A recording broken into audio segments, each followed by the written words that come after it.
Not a year goes by without dozens of movies and TV shows with comic book superheroes saving the world. No threat is big enough for them. And the fans just love it. Marvel and DC, biggest names here, have launched shared film universes in which multiple films take place in a single universe. Marvel was the front-runner as its Marvel Cinematic Universe kicked off with the 2008 film Iron Man.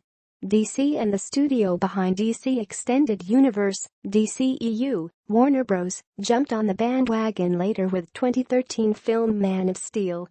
As we have seen, Marvel has already launched 17 films, almost all of which have been received well by both critics and audiences. DC's films have had a rougher journey with only Wonder Woman leaving a lasting impression on critics, although other films too have been commercially successful. The real test of DCEU will be the upcoming Justice League that is slated to be released on November 17. The future of the universe may depend upon its success or failure. Early reviews do suggest that it is a step in the right direction, and I am keeping my fingers crossed. As a fan of both, I could not be more delighted with this rivalry, even if my slight favorite DC is currently losing, but that is about to change.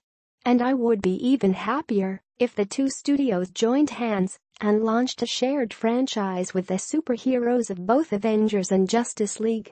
If that sounds absolutely ridiculous, there is precedent in comics. A limited series called JLA Avengers was launched by DC Comics and Marvel Comics from September 2003 to March 2004.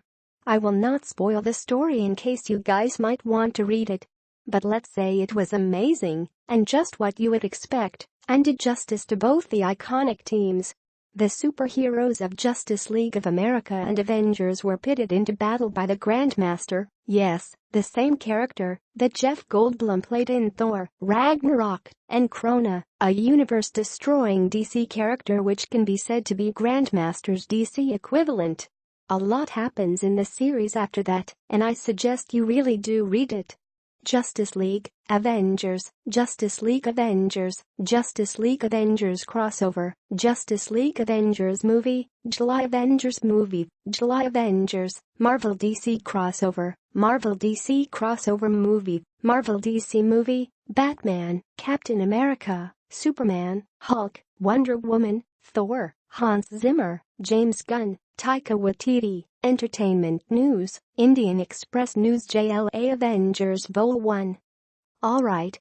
For a nerd like me, this would be the fulfillment of my ultimate dream, if Justice League and Avengers do come together in a movie, or, preferably, a movie franchise.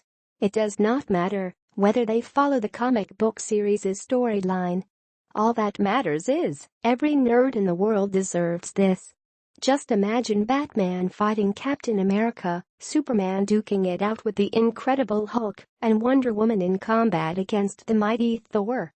This is a stuff of dreams. Hell, I would be happy if they fight together to defeat the duo of Thanos and Darkseid. Now let's talk logistics.